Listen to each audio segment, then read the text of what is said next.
ఈరోజు మనం స్టెఫాన్ స్ట్వైగ్ అనే ఆస్ట్రియా రచయిత రచించినటువంటి ఓ జర్మన్ నవలికను చెప్పుకుందాం. నవలిక అంటే నవల కంటే చిన్నది, కథ కంటే పెద్దది. ఒక పెద్ద కథ అన్నమాట. జర్మన్ భాషలోని ఆ నవలిక అసలు పేరు డి వౌగెన్ డెస్ ఐవీగన్ బ్రోడర్స్. ఈ శీర్షికను తెలుగులోకి అనువదిస్తే మరణమే లేని అన్నకళ్ళు అవుతుంది. భగవద్గీత సారాన్ని ఆధారంగా చేసుకుని స్ట్వైగ్ ఈ కథను వ్రాశారు. ఈ కథకు the eyes of the eternal brother అనే పేరుతోనూ, the eyes of my brother forever అనే మరో పేరుతోనూ రెండు ఇంగ్లీష్ అనువాదాలు ఉన్నాయి. ఇంకా ఈ పుస్తకం స్పానిష్, జపనీస్ వంటి అనేక ప్రపంచ భాషల్లో కూడా అనువాదం అయ్యింది. అలానే ప్రఖ్యాత రచయిత, పద్మశ్రీ పురస్కార గ్రహీత అయినటువంటి యాష్పాల్ జైన్ గారు ఎప్పుడో 1948లోనే హిందీలోకి అనువాదం చేశారు. తెలుగులోకి 1999లో పొనుగోటి కృష్ణారెడ్డి గారు అనువదించారు. అయితే నేను చదివిన ఇంగ్లీషు, తెలుగు అనువాదాల్లో చిన్నపాటి భేదాలున్నాయి. తెలుగు అనువాదంలో నేరుగా కథ మొదలైతే, ఇంగ్లీష్ అనువాదంలో భగవద్గీత కర్మయోగ సారాన్ని 2 పంక్తుల్లో ముందుగా పేర్కొని ఆపై రచయిత కథను మొదలుపెట్టినట్లుగా ఉంది. కిండిల్లో నాకు లభించిన జర్మన్ భాషలోని 2 ప్రచురణల్లోనూ, అలానే స్పానిష్ అనువాదంలోనూ కూడా ఈ భగవద్గీతా సారానికి సంబంధించిన పంక్తులతోనే కథ మొదలయ్యింది. ఇక హిందీ అనువాదం ముందు మాటలో కూడా యాష్పాల్ జైన్ గారు గీతా శ్లోకాలతోనే రచయిత ఈ కథను మొదలుపెట్టారని చెప్పారు. నిజానికి భగవద్గీత కర్మయోగం ఆధారంగానే ఈ కథంతా నడుస్తుంది. నేను ఇంగ్లీష్ అనువాదం నుండి కథను తెలుగులోకి అనువదించుకుని ఈ వీడియో చేస్తున్నాను. మక్కికి మక్కి అనువాదంలా కాకుండా, అలా అని కథలోనూ కథనంలోనూ ఎటువంటి మార్పులు చేయకుండా సరళంగాను సంగ్రహంగాను ఈ కథ చెప్పడానికి ప్రయత్నిస్తున్నాను. ఈ కథలో కథానాయకుడి పేరు విరాట. రచయిత జర్మన్ భాషలో ఈ కథను వ్రాసిన, ఇది భారతీయ తత్వం ఆధారంగా చేసినటువంటి రచన కావడంతో కథానాయకుడికి భారతీయుని పేరే పెట్టారు. కథ కూడా భారతదేశంలో జరుగుతున్నట్లే వ్రాశారు. ఇంకొక విషయం చెప్పుకుని కథలోకి ప్రవేశిద్దాం. జర్మన్ భాషలో కథానాయకుడి పేరు విరాట అని ఉంది. అయితే 75 ఏళ్ల క్రితం వచ్చిన హిందీ అనువాదంలోనూ, 25 ఏళ్ల క్రితం వచ్చినటువంటి తెలుగు అనువాదంలోనూ కూడా ఆ పేరును విరాట్ అని పేర్కొన్నారు. మనం కూడా సౌలభ్యం కోసం విరాట్ అనే చెప్పుకుందాం. కథ చెప్పుకున్నాక ఈ కథలో చెప్పబడ్డ ఆ గీతా తత్వం గురించి కూడా చెప్పుకుందాం. ఇక కథలోకి ప్రవేశిద్దాం. బుద్ధుడు ఈ భూమి మీద జన్మించి తన వారిలో జ్ఞానజ్యోతి వెలిగించడానికి కొంతకాలం ముందు జరిగినటువంటి కథ ఇది. రాజపుతానా సామ్రాజ్యంలో బీర్వాఘర్ అనే నగరం ఉంది. ఆ నగరంలో విరాట్ అనే మహాయోధుడు ఉండేవాడు. కత్తి యుద్ధంలోనూ విలువిద్యలోనూ సాటిలేని వీరుడతడు. ప్రజలంతా ఆయనను గౌరవంగా ఖడ్గతేజుడు అని పిలుచుకునేవారు. అంతటి యోధుడైనప్పటికీ విరాట్కు అహంకారం అణుమాత్రం కూడా లేదు. కోపం, ఆవేశం అన్నవి అతనికి తెలియని విషయాలు. అతను గొప్ప రాజభక్తుడు కూడా. ఇదిలా ఉండగా అప్పటి వరకు రాజప్రతినిధిగా ఉంటూ రాజ్యంలో కొంత భాగాన్ని పరిపాలిస్తున్న రాజుగారి బావమరిదికి హఠాత్తుగా రాజు కావాలన్న కోరిక పుట్టింది. దానితో సైన్యంలోని ప్రధాన అధికారుల్ని తన వైపుకు తిప్పుకున్నాడు. వారి ద్వారా పెద్ద సైన్యాన్ని సమీకరించి ఆ సైన్యంతో కలిసి కోటను ముట్టడించడానికి రాజధానికి బయలుదేరాడు. రాజుగారికి విషయం తెలిసింది. ఆయనలో ఆందోళన మొదలయ్యింది. సామంతరాజులెవ్వరూ ఆయనకు సహాయం చేయడానికి ముందుకు రాలేదు. కప్పం వసూలు చేసే విషయంలో చాలా కఠినంగా ఉంటాడు కనుక రాజుపై సామంతరాజులకు చాలా కోపం ఉంది. అటువంటి క్లిష్ట సమయంలో రాజుగారికి గుర్తొచ్చిన పేరు విరాట్. వెంటనే రాజు స్వయంగా తానే విరాట్ దగ్గరికి వెళ్ళి ఈ గండం నుండి రాజ్యాన్ని రక్షించమన్నాడు. విరాట్ రాజుకు నమస్కరించి విజయంతోనే తిరిగి వస్తానని ప్రతిజ్ఞ చేశాడు. ఉన్న కొద్దిపాటి సైన్యంతోనూ తన కుమారులతోనూ కలిసి శత్రువుల్ని ఎదుర్కోవడానికి వెళ్ళాడు. శత్రువులు నదికి ఆవల వైపున ఉన్నారు.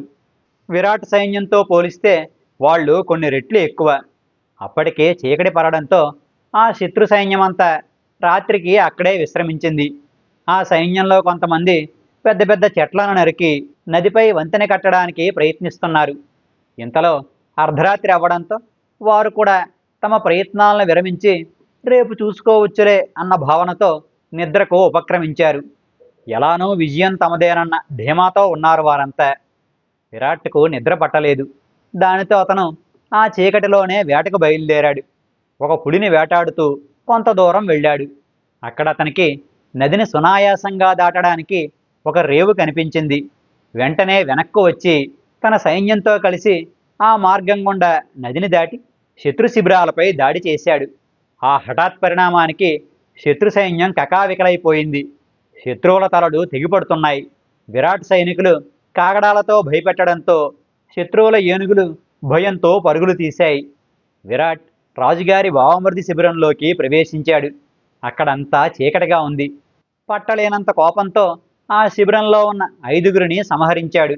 అంతకుముందు శత్రువుల చేత రాజధాని నుండి అపహరించబడ్డ రాజహంసలను కూడా రక్షించాడు. ఇంతలో తెల్లవారింది.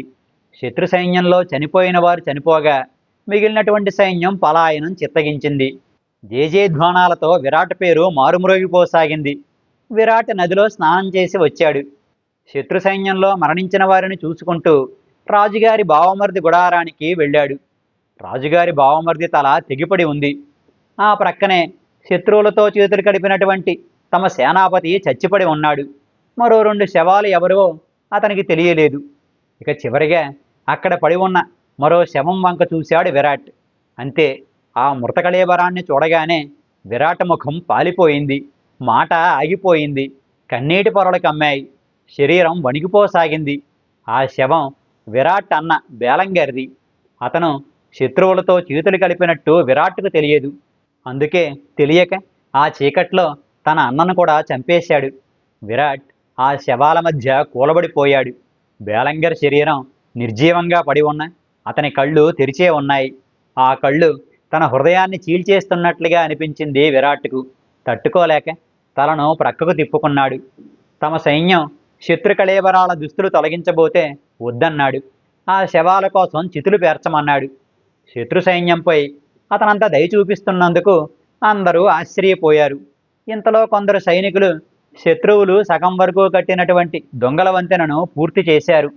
విరాట్ ఆ వంతెన దాటుతూ ఒకచోట ఆగి తన చేతిలో ఖడ్గాన్ని పైకెత్తాడు. దానిని అలానే మెల్లగా తన చేతుల్లో నుండి జార విడిచాడు. అంత గొప్ప విజయానికి కారణమైన ఆ ఖడ్గం నీళ్లల్లో పడిపోయింది. కొందరు సైనికులు ఆ ఖడ్గాన్ని తీసుకురావడానికి నీళ్లల్లోకి దూకబోయారు. కానీ విరాట్ వాళ్లను వద్దని వారించాడు. విరాట్తో సహా సైన్యమంతా రాజధాని వైపుగా కదిలింది. సైన్యంలో పట్టలేనంత ఉత్సాహం, విరాట్లో చెప్పలేనంత బాధ. ఇంతలో విజయవార్త విన్న రాజుగారు పరివారంతో సహా బయలుదేరి వచ్చారు. విరాట్ రాజుగారికి నమస్కరించాడు. రాజు ఆనందంతో విరాట్ను కౌగిలించుకున్నాడు. ఆపై రాజుగారు తనతో పాటు తీసుకువచ్చినటువంటి తమ పూర్వీకుల ఖడ్గాన్ని విరాట్ చేతికి ఇస్తూ, ఇక నుండి నువ్వే మన రాజ్యానికి సర్వసైన్యాధ్యక్షుడివి అన్నారు. విరాట్ వినయంగా రాజుకు నమస్కరించి, రాజా, నా ప్రార్థన మన్నించండి. నాకు ఈ సర్వసైన్యాధ్యక్ష పదవి కానీ ఈ అపూర్వమైన ఖడ్గం కానీ వద్దు. నేను ఈ యుద్ధంలో తెలియక నా సొంత అన్ననే చంపేసుకున్నాను. నా తల్లికి కడుపుకోత మిగిల్చాను. అందుకే ఇకపై జీవితంలో కత్తి పట్టనని నా అంతరాత్మ సాక్షిగా ప్రమాణం చేసుకున్నాను. దయచేసి నా విన్నపాన్ని మన్నించండి అన్నాడు. రాజు ఆశ్చర్యపోయాడు. నిజానికి విరాట్ అడిగితే అర్ధరాజ్యం కూడా ఇస్తానన్నాడు రాజు. కానీ విరాట్కు అటువంటి ఆశలేమీ లేవు. అప్పుడు రాజు, పోనీ అలా అయితే నువ్వు కత్తి పట్టవద్దు, నా సైన్యాధిపతిగా ఉండి నా సైన్యానికి మార్గదర్శనం చేస్తూ ఉండు చాలు అన్నాడు. అప్పుడు విరాట్ మరింత వినయంగా, ప్రభు, నాకు భగవంతుడి నుండి సందేశం అందినట్లుగా భావిస్తున్నాను. నా సొంత అన్ననే చంపుకోవడం నాకు పాఠం నేర్పింది. ఎవరు ఎవరిని ఏ కారణంగా హతమార్చినా వాళ్ళు తమ తోబుట్టువులను హతమార్చినట్టే లెక్క. ఇకపై నేను ఏ రూపంలోనూ మారణకాండకు కారణం కాకూడదనుకుంటున్నాను. యుద్ధంతో ప్రమేయం ఉన్నవాడు కత్తి పట్టకపోయినా హంతకుడి కిందే లెక్క. బిచ్చమెత్తుకుని జీవించడానికైనా సిద్ధమే కానీ నాకు లభించినటువంటి భగవత్ సందేశాన్ని మాత్రం తిరస్కరించలేను. జీవితం చాలా చిన్నది. ఇకపై నేను ఏ తప్పు చేయకుండా జీవించాలనుకుంటున్నాను అన్నాడు. రాజుకి మరింత ఆశ్చర్యం, దిగులు కలిగాయి. ఇంతవరకు ఏ యోధుడు కూడా ఇలా ఖడ్గాన్ని విడిచిపెట్టిన దాఖలాలు లేవు. చివరికి రాజు విరాట్తో, మహాయోధ, నువ్వు యుద్ధం చేయకపోయినా పర్వాలేదు, కానీ నీ వంటి రాజభక్తుని సేవలు ఈ రాజ్యానికి ఎంతో అవసరం. నువ్వు ధర్మం తప్పని వాడివి, న్యాయమేదో అన్యాయమేదో తెలిసిన వాడివి. అందుకే నిన్ను మన రాజ్యానికి ప్రధాన న్యాయాధికారిగా నియమిస్తున్నాను. ఇకపై మన రాజ్యంలో న్యాయం అన్ని విధాలా వర్ధిల్లుతుందని భావిస్తున్నాను. నీ వల్ల మన ప్రజలకు కూడా మేలు కలుగుతుంది అన్నాడు. విరాట్ సంతోషంగా ఆ పదవిని స్వీకరించాడు. అప్పటి నుండి ప్రధాన న్యాయాధికారిగా విరాట్ ప్రస్థానం మొదలయ్యింది. ఆ బాధ్యతను కూడా అతను ఎంతో నేర్పుతోనూ క్రమశిక్షణతోనూ నిర్వర్తించేవాడు. ఇరుపక్షాల వారిని అనేక ప్రశ్నలు అడుగుతూ అసలు నిజం రాబట్టడానికి ప్రయత్నించేవాడు. న్యాయాన్యాయాలపై తానొక నిర్ధారణకు వచ్చాక కూడా వెంటనే తీర్పు చెప్పేవాడు కాదు. ఒక రోజు పాటు ప్రశాంతంగా ఆలోచించి అప్పుడు మాత్రమే అపరాధికి శిక్షణ ఖరారు చేసేవాడు. తాను చెప్పిన తీర్పుపై ముద్దాయి తన అభిప్రాయం చెప్పడానికి అవకాశం కూడా ఇచ్చేవాడు. సాధారణంగా ఏ ముద్దాయి కూడా విరాట్ తీర్పు చెప్పాక అది సమంజసంగా లేదని అనలేకపోయేవాడు. అంత గొప్పగా న్యాయ నిర్ధారణ చేసేవాడు విరాట్. విరాట్ విధించే శిక్షలు కఠినంగానే ఉండేవి. కాకపోతే అంతవరకు ఇబ్బడి ముబ్బడిగా విధించే మరణశిక్షలను పూర్తిగా నిలిపివేశాడు. ప్రతి ఒక్కరికి జీవించే హక్కు ఉందన్నది విరాట్ భావన. విరాట్ నేరస్తులను భూగర్భంలో ఉండే పాతాళ చెరసాలకు పంపించేవాడు. కొందరితో కొండపై రాళ్లను కొట్టించి వాటిని రాజ్యంలో ఉద్యానవనాల ప్రహరీ గోడల కోసం వినియోగించేవాడు. మరికొందరు అపరాధుల్ని నదీ తీరాల్లో ఉండే బియ్యమ్మరల చక్రాలు తిప్పడానికి పంపించేవాడు. విరాట్ తీర్పులో అధర్మం అన్న మాటకు తావులేదు.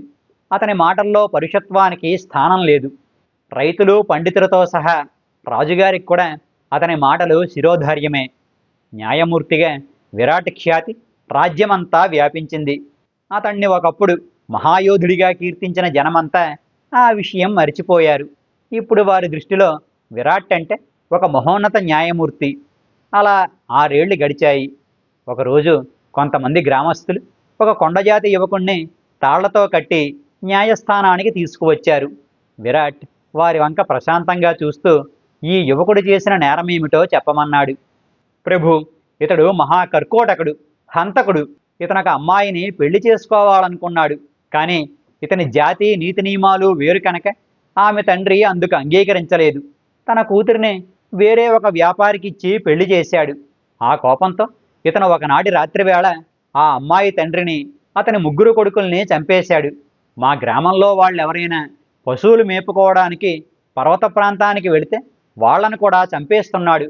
ఇంతవరకు ఇతడు మా గ్రామంలో 11 మందిని చంపేశాడు. ఎంతో కష్టపడి ఇతన్ని పట్టుకున్నాం. మీరే ఇతగాడికి సరైన శిక్ష విధించి మా గ్రామస్తుల్ని కాపాడాలి అన్నాడు.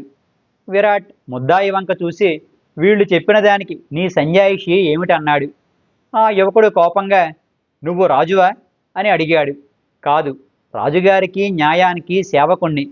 సత్యమేదో అసత్యమేదో తెలుసుకుని న్యాయ నిర్ణయం చేయడమే నా పని అన్నాడు విరాట్. ఆ యువకుడు విరాట్ వంక కొరకొరా చూసి, ఇక్కడ న్యాయపీఠం మీద కూర్చున్న నీకు ఏది నిజమో ఏది అబద్ధమో ఎలా తెలుస్తుంది? అవతల వారు చెప్పేదాన్ని బట్టేగా నువ్వు తీర్పులిస్తావు అన్నాడు. నీ సంజాయిషి కూడా చెబితే మీ ఇద్దరి మాటల్లో ఏది నిజమో తెలుసుకుని అప్పుడే తీర్పు చెబుతాను అన్నాడు విరాట్. ఆ యువకుడు మరింత కోపంగా చూస్తూ, నేనేం చేశానో ఎందుకు చేశానో నీకెలా అర్థమవుతుంది? డబ్బు కక్కుర్తిపడి కన్న కూతురిని పెళ్లి పేరుతో ఒక వ్యాపారికి అమ్మేసిన తండ్రిని, అతని కొడుకుల్ని ఏం చెయ్యాలో అదే చేశాను. వారికి వంతపాడిన వారికి కూడా అదే గతి పట్టించాను. అది నేరమైతే నేను నేరం చేశానని వీళ్ళంతా అంటే అనని అన్నాడు ఆవేశంగా. గ్రామస్తులు అతను చేసినటువంటి ఒక్కో నేరాన్ని చెప్పసాగారు. వాటికి సంబంధించిన సంజాయిషి చెప్పమని విరాట్ ఎంత అడిగినా ఆ యువకుడు నోరు మెదపలేదు. ఒకే ఒక్కసారి మాత్రం నోరు విప్పి, ఇతరుల మాటల ద్వారా నీకు సత్యమెలా తెలుస్తుంది అన్నాడు ఆవేశంగా. మధ్యాహ్నం అయ్యింది. విరాట్ పైకి లేచి తీర్పు రేపు చెబుతానన్నాడు. అప్పుడు ఆ గ్రామస్తులు, ప్రభు, ఎంతో దూరం నుండి వచ్చాం. మేమిక్కడికి రావడానికి 7 రోజులు పట్టింది. తిరిగి వెళ్ళడానికి మరో 7 రోజులు పడుతుంది. మేము మా పశువుల్ని మేపుకోవాలి, పొలం దున్నుకోవాలి. మా మీద దయ ఉంచి ఈరోజే తీర్పు చెప్పండి అని వేడుకున్నారు. విరాట్ మౌనంగా కాసేపు కూర్చుండిపోయాడు. అతని తలపై పెద్ద బరువు ఉన్నట్లుగా ఉంది. ఆ యువకుడిలో శిక్ష పడుతుందన్న భయం లేదు, క్షమాభిక్ష అడగాలన్న ఆలోచన లేదు. అటువంటి వ్యక్తి తనకెప్పుడూ తారసపడలేదు. అటువంటి వాడికి ఎటువంటి శిక్ష విధించాలో విరాట్కు తోచలేదు. చివరికి విరాట్ సరస్సు దగ్గరికి వెళ్ళి ముఖం కాళ్ళు చేతులు కడుక్కొని తిరిగి వచ్చాడు.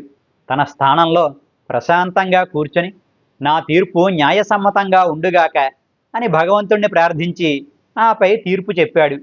ఇతను 11 మందిని చంపి మహాపాపం చేశాడు కనుక ఒక్కొక్కరి గురించి సంవత్సరం చొప్పున 11 సంవత్సరాల పాటు భూగర్భంలోని పాతాళ చెరలో కటిక చీకటిలో కారాగారవాసం అనుభవించాలి. అంతేకాకుండా ఇతడి వల్ల 11 మంది శరీరాల నుండి రక్తం చెందింది కనుక ప్రతి సంవత్సరం 11 పర్యాయాలు రక్తం వచ్చే వరకు కొరడా దెబ్బలు తినాలి. ఈ శిక్ష అనుభవించడం వల్ల తాను చేసిన పాపానికి ప్రాయశ్చిత్తం చేసుకోగలుగుతాడు. ఇతను జీవించే హక్కును మాత్రం ఎవ్వరూ హరించలేరు. అది భగవంతుని చేతిలో పని. ఆ విషయంలో మనం తలదూర్చకూడదు. నేను చెప్పిన ఈ తీర్పు భగవదనుగ్రహంతో న్యాయసమ్మతం అగుగాక అన్నాడు విరాట్.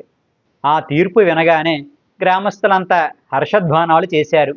అప్పుడు విరాట్ ఆ ముద్దాయితో, నువ్వు నీపై వచ్చిన ఆరోపణలకు సమాధానాలు ఇవ్వలేదు.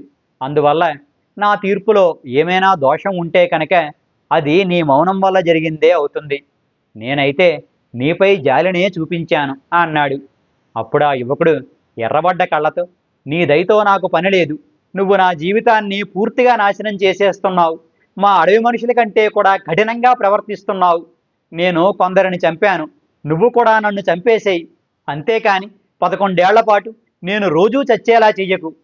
కానీ నువ్వు అలా చెయ్యవు. ఎందుకంటే నువ్వు పిరికివాడివి. నీ చేతికి రక్తం మరక అంటుకోకూడదు. నువ్వు చెప్పే తీర్పులు అన్నీ మోసమే. కొరడా దెబ్బ ఎలా ఉంటుందో నీకు తెలియదు. చీకటి గదిలో పడి ఉండడం ఎంత భయంకరమైందో నీకు తెలియదు. మరి వాటి గురించి నీకు ఏమాత్రం తెలియనప్పుడు ఒక నేరానికి ఆ శిక్షలను ఎలా విధిస్తావు? దెబ్బల బాధ దెబ్బలు తిన్నవాడికే తెలుస్తుంది కానీ కొట్టేవాడికి కాదు. ప్రశాంతంగా కనబడుతూనే మనుషుల జీవితాలను నాశనం చేస్తున్న దుర్మార్గుడివి నువ్వు. సత్యాన్ని స్వయంగా తెలుసుకోకుండా అవతలి వారి మాటల్ని విని న్యాయ నిర్ణయం చేసే అవివేకివి నువ్వు. నీకు ఆ న్యాయపీఠంపై ఉండే అర్హత లేదు. ముందక్కడ నుండి దిగు అన్నాడు కోపంగా. ఆ యువకుడిని భటులు బంధించి పాతాళ గృహానికి తీసుకుపోవడానికి సిద్ధమయ్యారు. విరాట్ పైకి లేచి, నేను ఇచ్చిన తీర్పు సమంజసమైందనే నమ్ముతున్నాను అని చెప్పి న్యాయపీఠం దిగి కొంత ముందుకు వెళ్ళి వెనక్కు తిరిగి ఆ యువకుడి వంక చూశాడు. అంతే, విరాట్ శరీరం ఒక్కసారిగా జలధరించింది. ఆ యువకుని కళ్ళు అచ్చం ఆనాడు తాను శిబిరంలో చంపినప్పటి తన అన్న కళ్ళలానే కనిపించాయి. ఆ కళ్ళలానే ఈ కళ్ళు కూడా అతని గుండెల్ని చీల్చేస్తున్నట్లుగా అనిపించింది. విరాట్ ఆ రోజంతా ఎవ్వరితోనూ మాట్లాడలేదు. ఆ రాత్రి విరాట్కు నిద్ర పట్టలేదు. ఉదయం లేవగానే విరాట్ రాజుగారి దగ్గరికి వెళ్ళాడు. రాజు విరాట్ను సాదరంగా ఆహ్వానించి ఏం కావాలో చెప్పమన్నాడు. అప్పుడు విరాట్, రాజా, నేను గత 6 ఏళ్లుగా మీ పేరుతో న్యాయ నిర్ణయం చేస్తున్నాను. నేనిచ్చే తీర్పులు సరైనవో కావో తెలియడం లేదు. నాకు 1 నెల రోజుల పాటు సెలవు ఇప్పించండి. ఆ సమయంలో నేను సత్యాన్ని కనుగొనడానికి ప్రయత్నిస్తాను. నేను అన్యాయానికి దూరంగా పాపరాహిత్యంతో జీవించాలనుకుంటున్నాను అన్నాడు వినయంగా. రాజు ఆశ్చర్యపోయాడు. విరాట్, ఈరోజు పౌర్ణమి. ఈనాటి నుండి వచ్చే పౌర్ణమి వరకు మన రాజ్యం న్యాయం విషయంలో అనాథగా ఉండబోతోంది. నువ్వు ఎంచుకున్న మార్గం ఏమిటో నేను అడగను. నువ్వు కోరుకుంటున్నట్లుగా నీకు సత్యదర్శనం కావాలని మాత్రం ఆశిస్తున్నాను అన్నాడు. విరాట్ కృతజ్ఞతాపూర్వకంగా రాజుకు నమస్కరించి అక్కడి నుండి మౌనంగా వెళ్ళిపోయాడు. రాత్రి అయ్యింది. విరాట్ తన వారితో 1 నెల రోజుల పాటు నేను మీకు కనిపించనని, ఎవ్వరూ కంగారు పడవద్దని, తన కోసం వెతకవద్దని చెప్పాడు.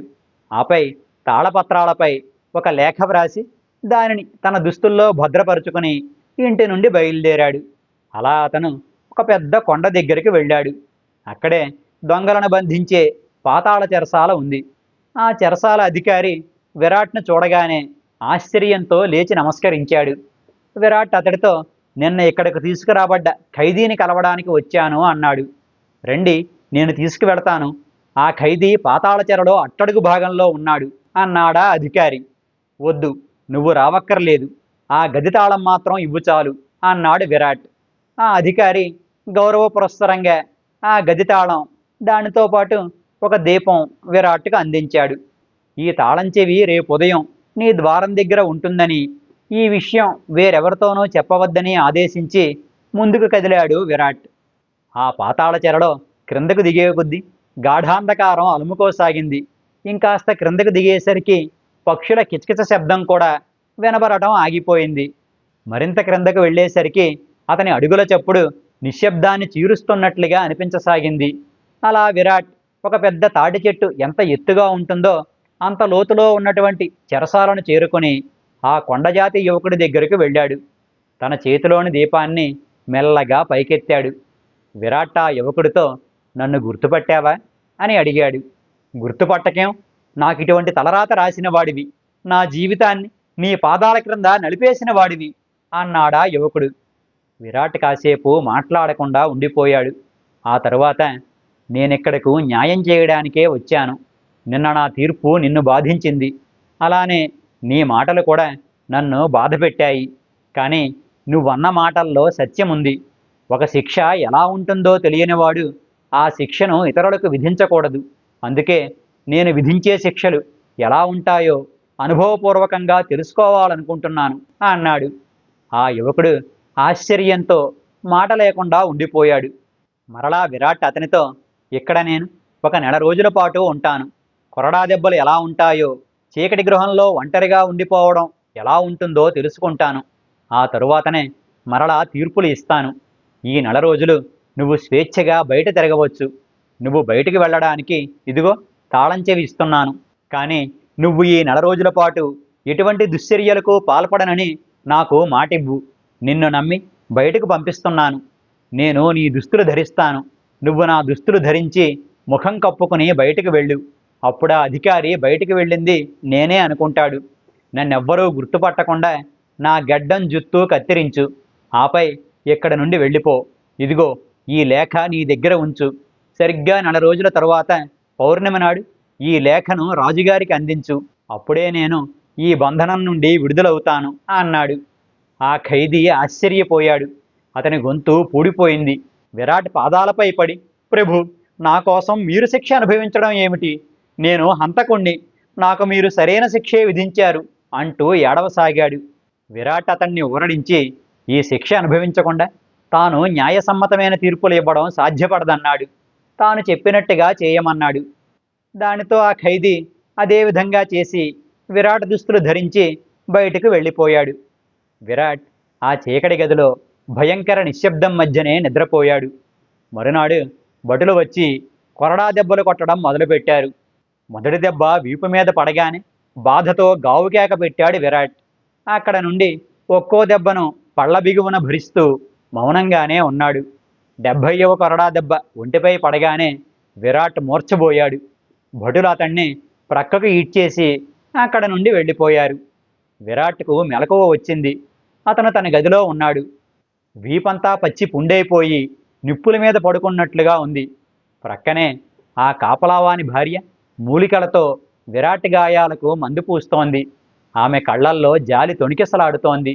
తనకు కలిగిన బాధ మరొకరిలో కరుణకు కారణమవ్వడం విరాట్కు తృప్తిగా అనిపించింది. ఆమె వంక అభిమానపూర్వకంగా చూసి చిరునవ్వు నవ్వాడు. అతని బాధ కూడా ఉపశమించింది. ఆ తరువాత ఆమె వెళ్ళిపోయింది. విరాట్ తిరిగి మామూలు స్థితికి రావడానికి 3 రోజులు పట్టింది. శరీరం మనసు తిరిగి బలం పుంజుకున్నాయి. ఆనాటి నుండి అతడు మౌనంగా ధ్యానస్థితిలోనే కాలం గడిపేవాడు. పైనుండి పడే నీటి చుక్కలను బట్టే కాలాన్ని అంచనా వేసేవాడు. గాఢాంధకారంలోనే ఆ ఒంటరి స్థితి అతనికి జీవిత సారాన్ని బోధిస్తున్నట్లుగా అనిపించేది. ఇంత స్వచ్ఛతను అతని మనస్సు ఎప్పుడూ అనుభవించలేదు. రోజులు గడిచే కొద్దీ విరాట్కు జీవితంపై మరింత స్పష్టత రాసాగింది. విశ్వమంతా పరమాత్మ స్వరూపంగానే భాషించసాగింది. తాను జీవన్ముక్తుడైనట్లు, జీవనంలో మరణాన్ని, మరణంలో జీవితాన్ని అనుభవిస్తున్నట్లు భావించసాగాడు. గంట గంటకు తాను మరింత చీకటిలో కూరుకుపోతూ భూమి లోతుల వైపుకు వెళ్ళిపోతున్నట్లు, కానీ అదంతా మరో కొత్త జీవితానికి పునాది అయినట్లు తలంచసాగాడు. అలా 18 రోజులు గడిచాయి. విరాట్ అంతులేని ఆత్మానందంలో మునకలు వేయసాగాడు. తాను పాప ప్రక్షాళన కోసం చేస్తోన్న ఈ పని అతనికి పరమానందాన్ని కలిగించసాగింది. అయితే 19వ రోజు రాత్రి హఠాత్తుగా వచ్చినటువంటి ఓ ఆలోచన అతన్ని అంకుశంతో పొడిచినట్లుగా అనిపించింది. ఆ ఖైదీ తనను మోసం చేసి తిరిగి రాకపోతే అన్న సందేహం అతడికి చెమటలు పట్టించింది. అతను రాకపోతే తానీ చెరలోనే సంవత్సరాల పాటు మగ్గిపోవాలి. అతనికి భార్య పిల్లలు ఇల్లు గుర్తు రాసాగాయి. బ్రతకాలన్న ఆశ, స్వేచ్ఛగా తిరగాలన్న కోరిక పుట్టుకొచ్చాయి. వెలుగును చూడాలన్న తపన పెరిగిపోయింది. ఇప్పుడు విరాట్ భగవంతుడిపై దృష్టి నిలపలేకపోతున్నాడు. సర్వాంతర్యామి తత్వాన్ని అనుభవంలోకి తెచ్చుకోలేకపోతున్నాడు. ఇప్పటి వరకు అతని పాదాల దగ్గర పడి ఉన్నట్లుగా ఉన్న కాలం ఇప్పుడు అతని ఆలోచనల్లో ప్రవేశించి ఉక్కిరిబిక్కిరి చేసేయసాగింది. తనని తాను తిట్టుకునేవాడు. దేవుణ్ణి రాజును కూడా నిందించేవాడు. పిచ్చి పట్టినట్లుగా గోడలను పిడికిళ్లతో గుద్దేవాడు. చెరసాల తలుపులను తలతో ఢీకొట్టేవాడు. ఆనాటి నుండి పౌర్ణమి వచ్చే వరకు అదే తంతు కొనసాగింది. పౌర్ణమి నాటి ఉదయం చెరసాల తలుపులు తెరుచుకున్నాయి. రాజు స్వయంగా విరాట్ను బయటకు తీసుకువచ్చాడు. నువ్వు చేసిన ఈ పని సామాన్యమైంది కాదు. ఇంతవరకు ఎవ్వరూ కూడా ఇంత గొప్ప పని చెయ్యలేదు. ఇక నుండి ప్రజలు ఒక మహోన్నత న్యాయమూర్తిని చూడబోతున్నారు అన్నాడు. వందలాదిగా తరలివచ్చిన ప్రజలంతా విరాట్కు జయజయధ్వానాలు చేయసాగారు. విరాట్ రాజుగారితో, ప్రభు, న్యాయం పేరుతో ఒకరి జీవితంపై వేరొకరు తీర్పు ఇవ్వడం అన్యాయం. ఇంతకాలం నేను న్యాయాధికారిగా ఉండి అటువంటి అన్యాయమే చేశాను. నా కారణంగా ఎంతోమంది అభాగ్యులు ఈ పాతాళ చెరలో బ్రతికీడుస్తున్నారు. దయచేసి వారిని అందరినీ విడిచిపెట్టండి. జయజయధ్వానాలు చేసే ఈ ప్రజల్ని కూడా పంపించి వేయండి. వారి పొగడ్తలు దోషినైన నన్ను సిగ్గుపడేలా చేస్తున్నాయి అన్నాడు. రాజు వెంటనే విరాట్ కోరినట్లుగా ఆదేశాలు జారీ చేశాడు. ఆ తరువాత రాజు విరాట్తో, సత్యాన్ని తెలుసుకోవడానికి నీవు చేసినటువంటి ఇంతటి ఘనకార్యం వేరొకరు చెయ్యలేరు. ఇప్పటి వరకు నీ న్యాయపీఠం నా రాజభవన ముఖద్వారం దగ్గర ఉంది. ఇక నుండి నువ్వు నా సింహాసనం ప్రక్కనే కూర్చుని తీర్పులిస్తుండు. నేను కూడా నీ తీర్పులు వింటూ నా జ్ఞానాన్ని పెంచుకుంటాను అన్నాడు. అప్పుడు విరాట్ వినమ్రంగా, రాజా, దయచేసి నా కోరికను మన్నించండి. నన్ను న్యాయమూర్తి పదవి నుండి తప్పించండి. వేరొకరి జీవితంపై తీర్పులు చెప్పే అధికారం నాకు లేదు. ఆ పని భగవంతుడిది మాత్రమే. నేను నా జీవితాన్ని పాపరహితంగా గడపాలనుకుంటున్నాను. నా విన్నపాన్ని కాదనకండి అన్నాడు. రాజు హతాశుడైపోయాడు. కానీ విరాట్ మాట కాదనలేక, పోనీ ప్రధాన న్యాయమూర్తిగా కాకపోతే నాకు ప్రధాన సలహాదారుగా ఉండి పరిపాలనాపరమైన విషయాలలోనూ యుద్ధతంత్రాలలోనూ నీ సూచనలు సలహాలు ఇస్తుండు అన్నాడు. విరాట్ రాజుగారి పాదాలకు నమస్కరించి, మహారాజా, నాకు ఎటువంటి పదవులు వద్దు. అధికారంతో నేను ఇచ్చే ప్రతి సూచన ఎంతోమంది జీవితాలను ప్రభావితం చేస్తుంది. ఆ సూచన యొక్క తుది ఫలితం కూడా ఎలా ఉంటుందో మనకు తెలియదు. ఇక యుద్ధతంత్రాలలో సూచనలు ఇవ్వడం అంటే మృత్యుఘంటికలను మ్రోగించడమే. దయచేసి నాకు ఏ అధికారాన్ని ప్రసాదించకండి. నేను ఇతరులకు సేవ చేయాల్సిన అవసరం లేకుండా భగవంతునికి సేవ చేసుకుంటూ ఉండేలా నన్ను అనుగ్రహించండి. నేను పాపాల నుండి విముక్తుడినై జీవించాలనుకుంటున్నాను అన్నాడు. రాజు అయిష్టంగానే అయినా అతని మాటను మన్నించాడు. నీ వంటి వ్యక్తి నా రాజ్యంలో ఉండడమే నాకు ఆనందాన్ని గౌరవాన్ని కలిగిస్తుంది. నీకు నచ్చినట్టే ఉండవచ్చు అని చెప్పి అక్కడ నుండి వెళ్ళిపోయాడు. విరాట్ ఎంతో తేలికైన హృదయంతో తన ఇంటి వైపుగా నడవసాగాడు. ఇంతలో ఆ కొండజాతి యువకుడు అక్కడకు వచ్చాడు. ఎంతో గౌరవంగా విరాట్ పాదముద్రలు పడిన ప్రదేశాన్ని ముద్దు పెట్టుకుని అక్కడి నుండి వెళ్ళిపోయాడు. విరాట్ ముఖం వికసించింది. ఆనాటి నుండి విరాట్ ఎంతో సంతోషంగా జీవితాన్ని గడపసాగాడు. భార్యాపిల్లలు అతన్ని ఎంతో ప్రేమగా చూసుకుంటున్నారు. రోజంతా ఆధ్యాత్మిక గ్రంథాలను, విజ్ఞానాన్నిచ్చే పుస్తకాలను చదివేవాడు. ధ్యానంలో కొంతసేపు గడిపేవాడు. కష్టంలో ఉన్నవారికి సాయం చేసేవాడు. త్యాగబుద్ధితో ఉండేవాడు. ఇబ్బందుల్లో ఉన్నవారు వచ్చి అడిగితే తగిన సలహాలు సూచనలు ఇచ్చేవాడు. అతని సలహాలు వారిపై అద్భుతంగా పనిచేసేవి. దానితో రాజ్యం నలుమూలల నుండి కూడా రోజు ఎంతోమంది అతని సలహాలు తీసుకోవడానికి వచ్చేవారు. ఆదేశించడం కంటే, అధికారంతో సూచనలు ఇవ్వడం కంటే సాటి మనిషిపై ప్రేమతో సలహాలు ఇవ్వడం విరాట్కు ఆనందంగా ఉండేది. అలా 6 ఏళ్లు గడిచిపోయాయి. ఇప్పుడు విరాట్ మహాయోధుడిగా, గొప్ప న్యాయమూర్తిగా ఎవ్వరికీ గుర్తులేడు. అందరి దృష్టిలో అతనొక మహోన్నత మార్గదర్శి మాత్రమే. అలా ప్రశాంతంగా కాలం గడవసాగింది. ఒకనాడు విరాట్ విశ్రాంతి తీసుకుంటున్నప్పుడు అతనికి ఎవరో బాధతో అరుస్తున్న అరుపులు వినిపించాయి. గబగబా అక్కడికి వెళ్ళాడు. తన కుమారుడు ఒక నౌకరును కొరడాతో దారుణంగా కొడుతున్నారు. అతని శరీరం నుండి రక్తం కారుతోంది. ఆ నౌకరు విరాట్ వంక చూశాడు. అతని కళ్ళలో విరాట్కు మరలా తన అన్నగారి కళ్ళు కనిపించాయి. వెంటనే విరాట్ తన కుమారుణ్ణి ఆపి ఏమైందని అడిగాడు. ఆ నౌకరు ఒక బానిస. రోజు ఇంటికి నీళ్లు మోసుకురావడం అతని పని. నీళ్లు తేవడం కొద్దిగా ఆలస్యమైన దండన తీవ్రంగా ఉండేది. ఆ బాధలు పడలేక అతను పారిపోతే పట్టుకుని తీసుకువచ్చి మరలా ఇలా దండిస్తున్నారు. విరాట్ ఆ నౌకరును విడిచిపెట్టమన్నాడు. విరాట్ కుమారులకు అది నచ్చక తండ్రి వంక కోపంగా చూసి అక్కడి నుండి వెళ్ళిపోయారు. ఆ రాత్రి విరాట్కు నిద్ర పట్టలేదు. తాను న్యాయమూర్తి పదవిని విడిచిపెట్టిన తరువాత 6 ఏళ్లలో తిరిగి ఆదేశించడం అన్న పని ఈరోజే చేశాడు. ఆ నౌకరు బెదురుచూపుల్లో కనిపించిన తన అన్న కళ్ళు, తన కుమారుడు తన వైపు కోపంగా చూసిన చూపులు అతణ్ణి విపరీతంగా బాధ పెట్టాయి. తన కుమారుడు అంత దయలేకుండా ప్రవర్తించడం విరాట్ తట్టుకోలేకపోయాడు. ఆ నౌకరు ఒక బానిస. అసలు ఒక మనిషిపై ఇంకొక మనిషికి అధికారం ఉండడం భగవంతుడి దృష్టిలో సరైంది కాదు కదా అనిపించింది విరాట్కు. తన అనుమానాలు నివృత్తి చేసుకోవడానికి విరాట్ దీపం వెలిగించి కొన్ని తాళపత్ర గ్రంథాలు తీసి పరిశీలించాడు. సంప్రదాయాల పేరుతోనూ కులాల పేరుతోనూ మనుషుల మధ్య ఏర్పడ్డ అంతరాల గురించి తెలుసుకున్నాడు. ప్రతి జీవి భగవంతుని స్వరూపమే కాబట్టి వారి మధ్య ఎక్కువ తక్కువలు ఉండడానికి వీలు లేదని ఆ గ్రంథాలలో స్పష్టంగా ఉంది. విరాట్లో జ్ఞానజ్యోతి వెలిగినట్లుగా అనిపించింది. స్వేచ్ఛ అనేది మనిషి హక్కు. దానిని హరించే అధికారం ఎవ్వరికీ లేదు. బానిసత్వం అన్నది మనిషి చేసిన చట్టం.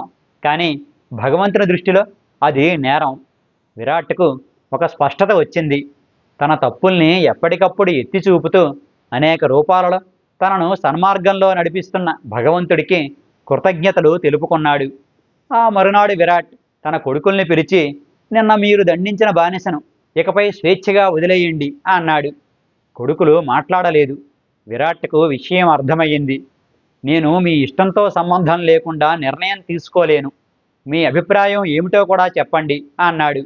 అప్పుడు వాళ్ళు, మీరొక నేరస్తుడికి క్షమాభిక్ష పెడదామనుకుంటున్నారు. ఈరోజు ఇతన్ని వదిలేస్తే అది అలుసుగా తీసుకుని రేపు ఇంకొకడు ఇదే పని చేస్తాడు. ఇలా అందరూ వెళ్ళిపోతే మన పరిస్థితి ఏమిటి అన్నారు ఆవేశంగా. వెళితే వెళ్ళనివ్వండి, అది వాళ్ళ ఇష్టం కదా అన్నాడు విరాట్. మీరు చట్టాన్ని అతిక్రమిస్తున్నారు అన్నారా కొడుకులు. జీవించే హక్కు అందరికీ ఉంది. ఒక మనిషిని జంతువులా కట్టిపడేసే హక్కు మాత్రం ఎవ్వరికీ లేదు. నేను వీళ్ళందరికీ స్వేచ్ఛనిచ్చి నా పాపాలను ప్రక్షాళన చేసుకుంటాను అన్నాడు విరాట్. అంతే, అతని కొడుకుల్లో ఆవేశం తన్నుకొచ్చింది. పెద్ద కొడుకు ముందుకొచ్చి, అందరూ వెళ్ళిపోతే మన పొలాలకు నీళ్ళెవరు పెడతారు? మన పశువుల్ని ఎవరు మేపుకొస్తారు? ఇక నుండి ఈ పనులన్నీ మేమే చేసుకోవాలా? మేము మాత్రమే శ్రమ పడాలా? ఇతరుల శ్రమ మీదే మీరు మేము అందరం బ్రతుకుతున్నాం. మీరు పడుకునే పరుపులు, వేసుకునే దుస్తులు తయారు చేసేది వీళ్లే. ఇక పశువులతో పొలం దున్నించుకుంటాం. మరి భగవంతుడు వాటికి జీవితాన్ని ఇచ్చాడు కదా. మరి అవి బానిసల్లా మన దగ్గరే పనిచేయడం ఎంతవరకు సబబు? బలవంతంగా పనులు చేయించుకోవడం అనేది ఎప్పుడూ తప్పు కాదు. యజమాని కఠినంగా లేకపోతే నౌకరు పనెందుకు చేస్తాడు? బలప్రయోగం లేకుండా ఈ ప్రపంచం నడవదు. బలాన్ని ఉపయోగించి దున్నకపోతే భూమి కూడా పంటనివ్వదు అన్నాడు. అప్పుడు విరాట్, పాపానికి కారణమయ్యే ప్రతి పని నుండి నేను దూరంగా ఉండాలనుకుంటున్నాను. అందుకే మన దగ్గర పనిచేస్తున్న వాళ్ళందరికీ స్వేచ్ఛనిస్తాను. ఇక నుండి మీ పనులు మీరే చేసుకోండి అన్నాడు. అప్పుడు పెద్ద కొడుకు మరింత కోపంగా, మీరు ఇతరుల జీవితాలలో కల్పించుకోనని చెబుతారు, అది పాపమంటారు. మరి మా జీవితాల్లో ఎందుకు జోక్యం చేసుకుంటున్నారు? మాపై ఎందుకు ఆంక్షలు విధిస్తున్నారు? ఇదెక్కడి ధర్మం అన్నాడు. విరాట్కు కొడుకుల ఆలోచన అర్థమయ్యింది. దానితో అతను, మీరు నాకు మంచి పాఠం నేర్పారు. నిజమే, మిమ్మల్ని నేను ఆదేశించలేను. యజమానిగా ఉండడం ప్రత్యక్షంగానో పరోక్షంగానో పాపానికి కారణమవుతుంది. ఒంటరి వ్యక్తే దైవాన్ని తెలుసుకోగలడు. నేనిక ఇంటికి దూరంగా దైవానికి దగ్గరగా ఉండాలనుకుంటున్నాను. ఈ ఇంటిని ఆస్తిని మీరే సమంగా పంచుకోండి అని చెప్పి అక్కడ నుండి వెళ్ళిపోయాడు. ఆ రాత్రివేళ విరాట్ ఒక చేతికర్రను, పొదలు చెట్లు కొట్టడానికి ఒక గొడ్డలిని, భిక్షమెత్తుకోవడానికి ఒక పాత్రను, కొన్ని తాళపత్ర గ్రంథాలను, కొద్దిగా ఫలాలను తీసుకుని ఇంటి నుండి బయలుదేరాడు. తాను వెడుతున్న విషయం భార్యకు గాని కొడుకులకు గాని చెప్పలేదు. అలా అతను రాత్రంతా నడుస్తూనే ఉన్నాడు. తెల్లవారేసరికి నది దగ్గరకు చేరుకున్నాడు. అక్కడ ఉన్న వంతెనపైనే తన అన్నను చంపిన దోషానికి ప్రాయశ్చిత్తంగా అతడు కత్తిని వదిలేశాడు. విరాట్ సత్యశోధన కూడా అక్కడ నుండే మొదలయ్యింది. ఆ నది దాటి మరికొంత దూరం వెళ్ళాక అతనికి ఒక చదునైన ప్రదేశం కనిపించింది. అక్కడే కొన్ని చెట్లు కొట్టి చిన్న కుటీరం నిర్మించుకున్నాడు. ఆనాటి నుండి అతని కొత్త జీవితం మొదలయ్యింది. క్రూరమృగాలు రాకుండా ఆశ్రమం చుట్టూ కంచె నిర్మించుకున్నాడు. ఎప్పటికప్పుడు పెరిగిపోతున్న గడ్డిని కోసి ఆశ్రమ ప్రాంతాన్ని శుభ్రం చేసుకునేవాడు. ఆహారం కోసం అడవిలోకి వెళ్ళి కొన్ని ఫలాలు తెచ్చుకుని తినేవాడు. మనిషన్నవాడి కనబడిని ఆ ప్రాంతంలో హాయిగా తన పనులు తాను చేసుకుంటూ ప్రశాంతంగా గడపసాగాడు. విరాట్ ప్రశాంతత పక్షులకు కూడా అర్థమయ్యింది. అవి కూడా అతని మీద వాలేవి. అతను వాటితో ఆడుకునేవాడు. కాలు విరగ్గొట్టుకున్న ఒక కోతిని రక్షించడంతో అది అతనితో పాటే ఉండిపోయింది. తన పనులు తాను చేసుకోవడం, ప్రపంచాన్ని ఎటువంటి అడ్డుపరులు లేకుండా గమనించడం, ఇవే అతని నిత్యకృత్యాలు. మాటువేసి చేపల్ని పట్టే కొంగల్ని, ఒకదాన్ని ఒకటి తరుముకునే మొసళ్లను, పాములు ఆహారం సంపాదించే విధానాన్ని, ఇలా అతను ప్రతి విషయాన్ని నిశితంగా గమనిస్తుండేవాడు. ఇవన్నీ జీవులు ఆహారాన్ని సంపాదించుకోవడానికి ప్రకృతి విధించినటువంటి నియమాలని అతనికి అర్థమయ్యింది. కానీ తాను మాత్రం ఎటువంటి పాపం అంటకుండా ఏ ప్రాణికి హాని చేయకుండా జీవిస్తున్నందుకు చాలా ఆనందపడుతుండేవాడు. అలా ఒక సంవత్సరం మీద కొన్ని మాసాల కాలం గడిచింది. ఒకనాడొక వేటగాడు ఒక ఏనుగును తరుముతూ అటుగా వచ్చాడు. అంతటి నిర్జనారణ్యంలో ప్రశాంతంగా ఉన్న సాధువును చూసి ఆశ్చర్యపోయాడు. అతనితో పక్షులు కోతులు ఆడుకోవడంతో ఇతనెవరో మహాత్ముడే అని నిర్ధారించుకుని తన గూడానికి వెళ్ళి అందరికీ చెప్పాడు. అలా ఆ వార్త రాజ్యమంతా పాకిపోయింది. ఎంతోమంది జనం అతన్ని దర్శించుకోవడానికి వచ్చేవాళ్ళు. వారిలో ఒకతను విరాట్ను గుర్తుపట్టి రాజుగారికి వార్త చేరవేశాడు. రాజు వెంటనే పరివారంతో సహా బయలుదేరి విరాట్ ఉన్న చోటికి వచ్చాడు. విరాట్ను ఆత్మీయంగా కౌగిలించుకున్నాడు. విరాట్, నువ్వు కాలంతో పాటు మహోన్నత వ్యక్తిగా ఎదుగుతున్నావు. ధర్మబద్ధమైన జీవన విధానం ఎలా గడపాలో నీ నుండి తెలుసుకోవాలనుకుంటున్నాను అన్నాడు రాజు. అప్పుడు విరాట్ వినమ్రంగా, రాజా, సత్యాన్వేషణ చేసేవాడు ఎటువంటి బోధలు చేయలేడు. ఇప్పుడు నేను చేస్తున్న పని సరైందో కాదో నాకు తెలియదు. నేను పొందేది ఆనందమో కాదో కూడా నాకు తెలియదు. ఆత్మజ్ఞానం కోసం పాకులాడేవాడు ప్రపంచ జ్ఞానం గురించి ఏం చెప్పగలడు? ఏకాంతవాసానికి అలవాటు పడ్డవాడిని నేను ఇతరులకు బోధించలేను అన్నాడు. రాజు సంతోషంగా, నీకు నేను చేయవలసిందేమైనా ఉందా అని అడిగాడు. అప్పుడు విరాట్, రాజా, నాది అన్నది ఏదీ లేనప్పుడు ప్రపంచమంతా నాదే అనిపిస్తుంది. అన్ని బంధాలను తెంచుకున్నవాడికే జీవితంలో శాంతి లభిస్తుంది. పాపానికి దూరంగా జీవించడం మినహా నాకు ఎటువంటి కోరికలు లేవు అన్నాడు విరాట్. రాజు అతని దగ్గర సెలవు తీసుకుని వెళ్ళిపోయాడు. ప్రజలంతా విరాట్కు జయజయధ్వానాలు చేశారు. ఇప్పుడు అతను వారికి మహాయోధుడిగాను, మహోన్నత న్యాయమూర్తిగాను, ఉత్తమ మార్గదర్శిగాను గుర్తులేడు. ఇప్పుడు వారందరి దృష్టిలో విరాట్ అంటే ఒక ఏకాంత తారకగా ఉన్నటువంటి సాధుపురుషుడు మాత్రమే. కాలం గడుస్తోంది. విరాట్ ప్రభావం జనంపై అపారంగా పడింది. జీవితంపై విరక్తి కలిగిన వాళ్ళు, సంసారాన్ని పోషించలేక సతమతమయ్యేవాళ్ళు, పాపాలకు ప్రాయశ్చిత్తాలు చేసుకోవాలనుకునేవాళ్ళు, ఇలా ఎంతోమంది కుటుంబాలను వదిలేసి అడవిలోకి వచ్చి కుటీరాలు నిర్మించుకుని జీవించసాగారు. ఆ అడవిని అందరూ సాధువుల ఆవాసంగా చెప్పుకునేవారు.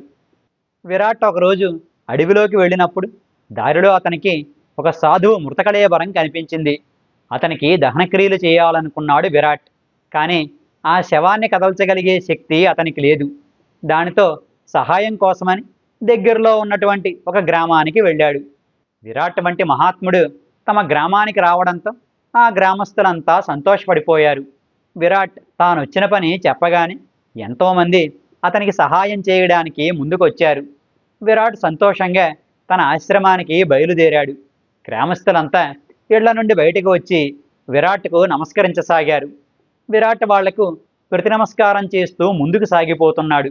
ఇంతలో అతనికి నిప్పులు కురిసే కళ్ళతో తన వైపే కోపంగా చూస్తున్న ఓ స్త్రీ కనిపించింది. తానేమన్నా పొరపాటు పడ్డానేమో అనుకుని మళ్ళీ అటువైపే చూశాడు విరాట్. ఆమె చూపు అలానే ఉంది. విరాట్ ఇంతకు ముందెప్పుడు ఆ స్త్రీని చూడనే లేదు.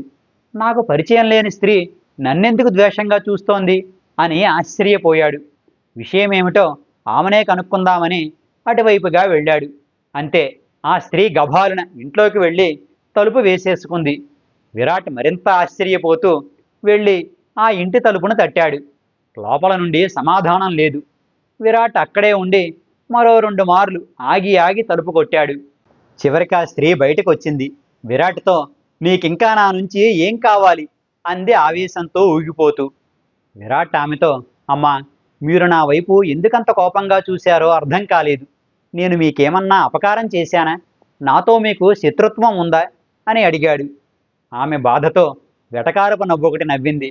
నువ్వు ఏం చెయ్యలేదు. హాయిగా సాగిపోయే మా పచ్చని సంసారాన్ని నాశనం చేసేశావు. నా భర్తను నా నుండి దూరం చేశావు.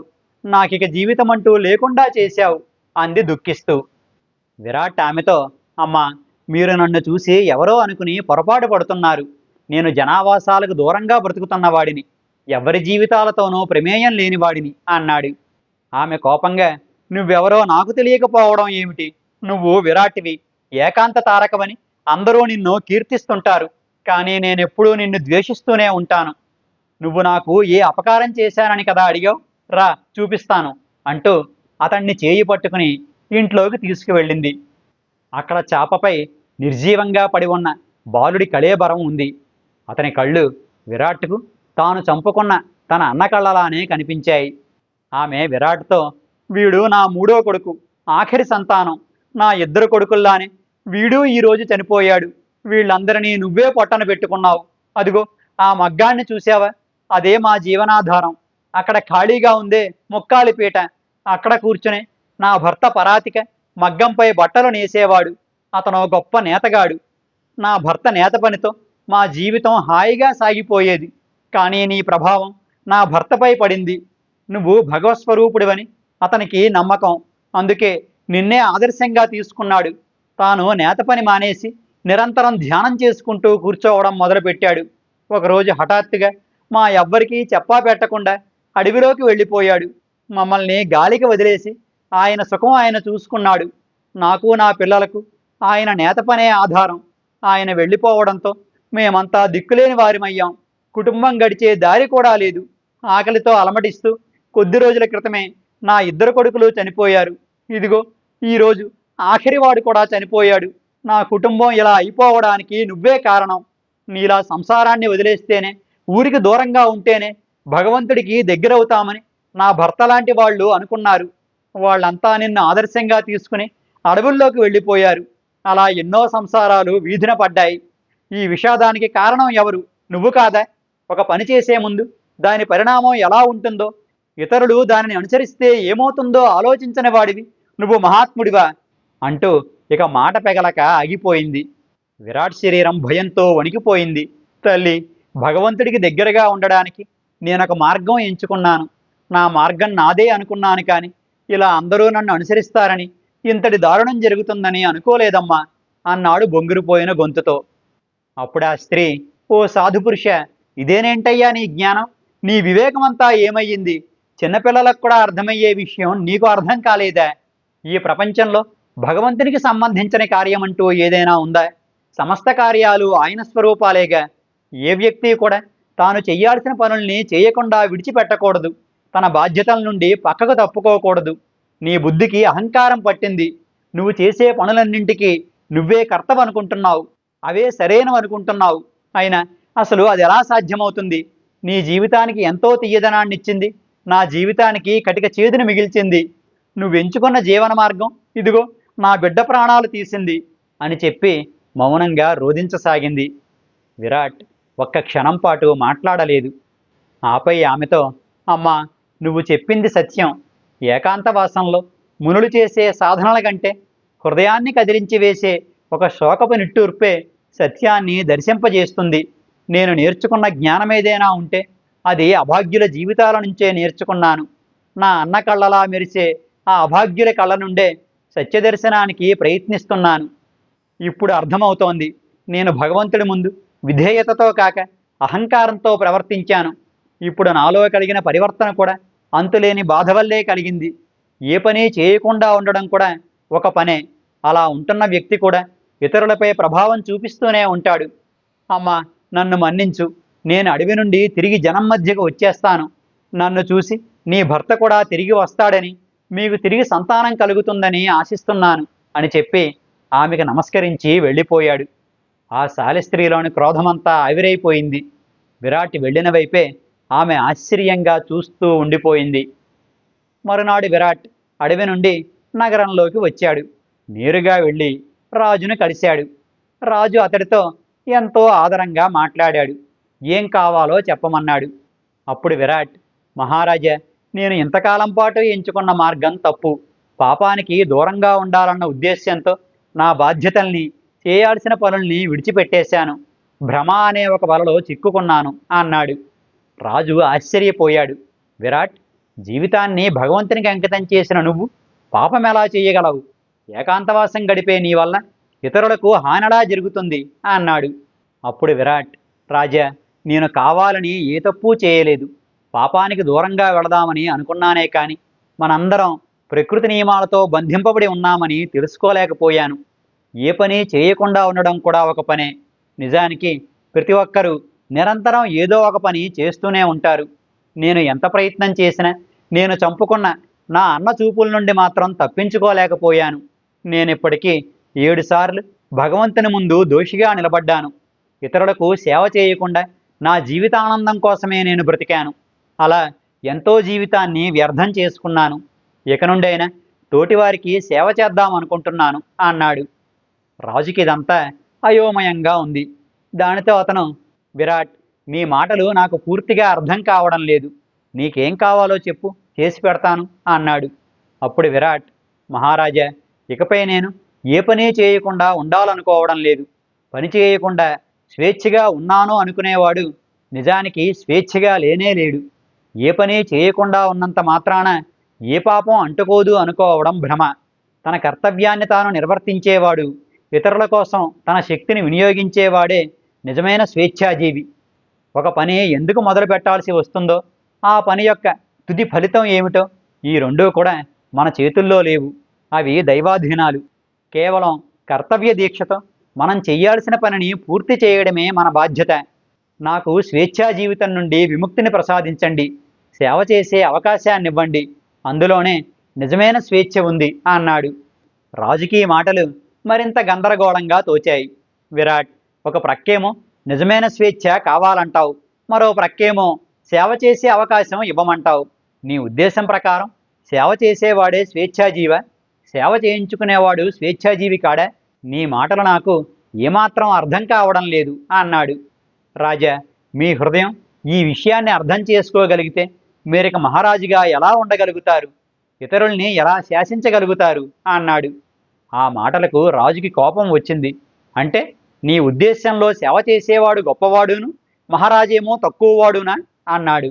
కాదు ప్రభు, భగవంతుని దృష్టిలో ఎక్కువ తక్కువలు లేవు.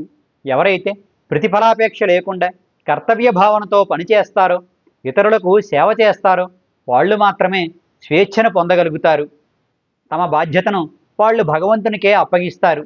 ఎవరైతే తమ ఇచ్ఛానుసారంగా ప్రవర్తిస్తూ చేయాల్సిన పనుల్ని విడిచిపెట్టి తమ బుద్ధిబలంతో అన్నిటినీ అధిగమించగలమని అనుకుంటారో వాళ్ళు వ్యామోహానికి లోని పాపకోపంలో పడిపోతారు అన్నాడు విరాట్. రాజుముఖం మరింత ఎర్రబడింది. అంటే దేవుని దృష్టిలో ఎక్కువ తక్కువలు లేవా? అన్ని రకాల పనులు చేసేవాళ్ళు ఒకటేనా అన్నాడు కోపంగా. అవును మహారాజా, మనిషి దృష్టిలోనే ఈ భేదాలు. దేవుని దృష్టిలో ఏ భేదం ఉండదు. అన్ని పనులు చేసేవారు ఆయనకు సమానమే అన్నాడు విరాట్. రాజుకి మరింత కోపం వచ్చింది. ఈ మనిషికి పిచ్చెక్కిందా అన్న అనుమానం కూడా కలిగింది. ఆ కోపంలోనే, అన్ని బాధ్యతలు ఒకటే అంటున్నావు కదూ, అయితే నా భవనంలో కుక్కలకు సంరక్షకుడిగా పనిచేస్తావా అని అడిగాడు. విరాట్ కృతజ్ఞతాపూర్వకంగా రాజుగారి సింహాసనపు క్రిందమెట్టుని ముద్దు పెట్టుకున్నాడు. మహాయోధుడిగా, మహోన్నత న్యాయమూర్తిగా, ఉత్తమ మార్గదర్శకుడిగా, ఏకాంత తారకగా, ఇలా 4 విశిష్ట గుణాలతో కీర్తించబడ్డ విరాట్ ఆ రోజు నుండి ఒక సాధారణ కుక్కల సంరక్షకుడిగా మారాడు. పనివారితో కలిసి తాను ఒక పనివాడిగా తనకు కేటాయించబడ్డ నౌకరుల గదిలోనే నివాసం ఉండేవాడు. ఈ విషయం తెలిసిన విరాట్ కొడుకులకు చాలా నామోషీగా అనిపించింది. వాళ్ళు విరాట్ని తమ తండ్రి అని చెప్పుకోవడానికి కూడా ఇష్టపడేవారు కాదు. ప్రజలంతా కూడా ఈ విషయాన్ని వింతగా చెప్పుకునేవారు. కానీ విరాట్కు ఇతరుల యొక్క అభిప్రాయాలతో పనిలేదు. ఒకప్పుడు ప్రధాన న్యాయమూర్తి పదవిని ఎంత గౌరవభావంతో నిర్వర్తించాడో ఇప్పుడు కుక్కల సంరక్షకుడి పనిని కూడా అంతే గౌరవభావంతో నిర్వర్తించసాగాడు. కుక్కలకు స్నానం చేయించడం, వాటికి ఆహారం పెట్టడం, అవి ఎప్పుడూ పరిశుభ్రంగా ఉండేలా చేయడం, ఇలా ఇన్ని పనులతో రోజంతా గడిచిపోయేది విరాట్కు. ఆ కుక్కలకు విరాట్ చాలా ఆత్మీయుడైపోయాడు. కాలం గడుస్తోంది. విరాట్ బాగా ముసలివాడైపోయాడు. ఎవరితోనూ ఎక్కువగా మాట్లాడేవాడు కాదు. చాలా వాటికి చిరునవ్వే అతని సమాధానం. మహారాజు చనిపోయాడు. కొత్త రాజు పట్టాభిషిక్తుడయ్యాడు. అతగానికి విరాట్ ఎవరో కూడా తెలియదు. ఒకసారి ఆ రాజుగారు కుక్క మురిగిందని వాడి సంరక్షకుడైన విరాట్ను పిలిపించి బెత్తంతో ఒక దెబ్బ కొట్టారు కూడా. అలా మెల్లమెల్లగా బంధుమిత్రులతో సహా ఆ రాజ్యంలోని వారంతా విరాట్ను మరిచిపోయారు. కాలం మరికాస్త ముందుకు వెళ్ళింది. విరాట్ మరణించాడు. ఒక అనాథ శవాన్ని దహనం చేసినట్లుగా నౌకర్ల శ్మశానంలో అతన్ని దహనం చేశారు. కొడుకులెవ్వరూ అతన్ని చూడడానికి రాలేదు. అతని ఆత్మశాంతికై ఏ పురోహితుడు కూడా పూనుకోలేదు. 4 విశిష్ట గుణాలతో వెలిగిన విరాట్ ఆ రాజ్యంలో ఏ ఒక్కరికీ గుర్తులేడు. కుక్కలు మాత్రం 2 రోజుల పాటు ఆహారం ముట్టుకోలేదు. ఆ తరువాత అతని గురించి అవి కూడా మరిచిపోయాయి. మహావీరుల చరిత్రల్లో కానీ, మహాత్ములకు సంబంధించిన గ్రంథాల్లో కానీ అతని పేరుకు చోటు దక్కలేదు. ఇది విరాట్ కథ. ఈ కథా ప్రారంభంలో స్టెఫాన్ స్ట్వైగ్ భగవద్గీతలో కర్మయోగానికి సంబంధించిన కొన్ని పంక్తులు చెప్పారు. ఆ పంక్తులు ఏంటంటే, చేయాల్సిన కర్మలను చేయకుండా ఉండడం వల్ల ఎవరూ కూడా కర్మబంధం నుండి విముక్తిని పొందలేరు. అలానే ఏ పనే చెయ్యకుండా ఒక్క క్షణం పాటు ఉండడం కూడా ఎవ్వరికీ సాధ్యపడదు. ఈ మాటలు చెప్పి ఇవి భగవద్గీత 3వ గీతంలోనివి అని వ్రాశారు. అంటే 3వ అధ్యాయం అన్నమాట. భగవద్గీత 3వ అధ్యాయమైన కర్మయోగంలో 4, 5 శ్లోకాల నుండి నేరుగా ఈ వాక్యాలను తీసుకున్నారు స్ట్వైగ్. అలానే రచయిత మరొక పంక్తిని కూడా ఉదహరించారు. కర్మ అంటే ఏమిటి, కర్మ కానిదంటే ఏమిటి, ఈ విషయంలో పండితులు కూడా పొరపాటు పడుతుంటారు. కర్మను, అకర్మను, నిషిద్ధ కర్మను నిశితంగా తెలుసుకోవడానికి ప్రయత్నించాలి. కర్మస్వరూపాన్ని తెలుసుకోవడం చాలా క్లిష్టమైన విషయం. ఈ మాటలు చెప్పి రచయిత ఇవి భగవద్గీత 4వ గీతంలోనివి అని వ్రాశారు. అంటే 4వ అధ్యాయంలోనివన్నమాట. భగవద్గీత 4వ అధ్యాయమైన జ్ఞానయోగంలో 16, 17 శ్లోకాలలోని పంక్తులివి. ఈ పంక్తులను చెప్పాక కథాంశాన్ని ఒక్క వాక్యంలో చెప్పి ఆపై కథను ప్రారంభించారు. ఆ వాక్యం ఏంటంటే, ప్రజల చేత 4 విశిష్టమైన పేర్లతో కీర్తించబడినవాడు, మహావీరుల చరిత్రల్లో కానీ, మహాత్ములకు సంబంధించిన గ్రంథాల్లో కానీ ఎక్కడా పేర్కొనబడనివాడు, మానవ సమాజం మరిచిపోయినవాడు అయిన విరాట కథ ఇది. ఇక ఈ కథ గురించి 4 మాటలు చెప్పుకుందాం. విరాట్ ఒక యోధుడు.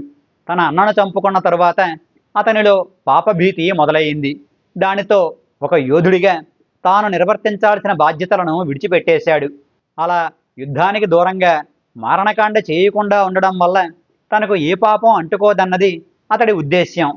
తరువాత న్యాయమూర్తిగా నియమించబడ్డాడు. ఒకరి జీవితంపై తీర్పు చెప్పే అధికారం వేరొకరికి లేదన్న భావన కలిగాక ఆ పదవిని కూడా విడిచిపెట్టేశాడు. అధికారానికి దూరంగా ఉంటే ఏ పాపం అంటదన్నది అప్పటి అతని ఉద్దేశ్యం.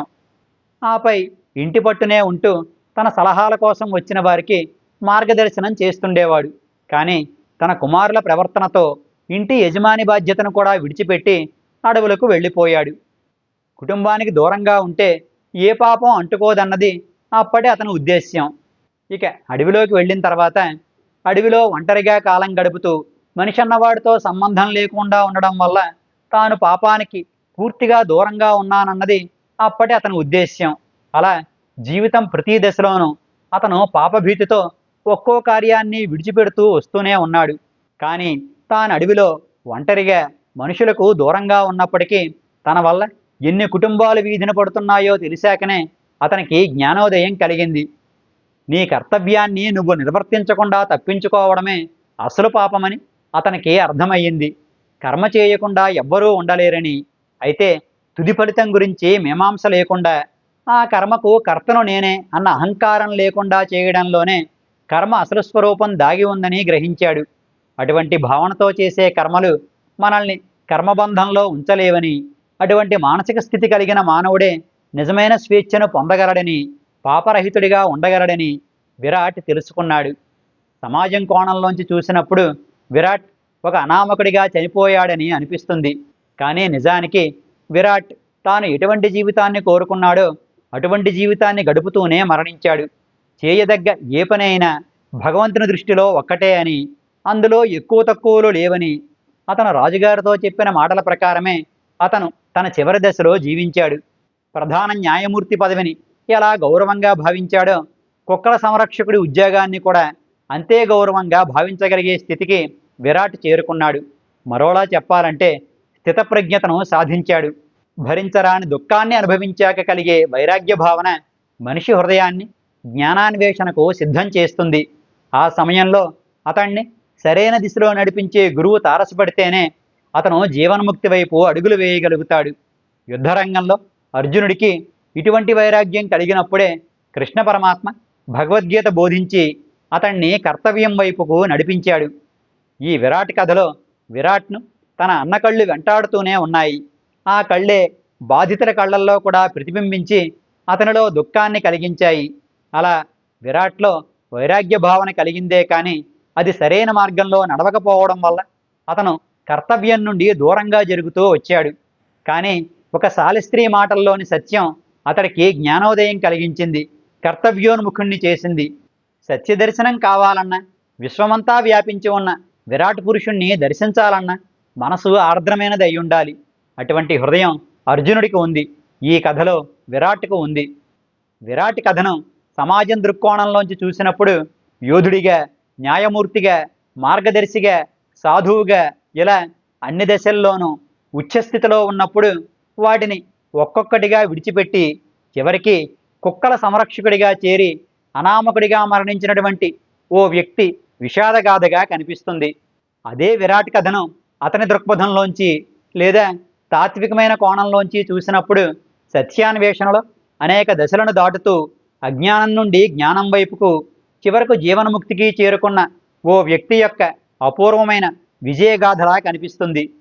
ఇలా ఈ రెండు దృక్కోణాలు కూడా ఈ కథలో ఉన్నాయి.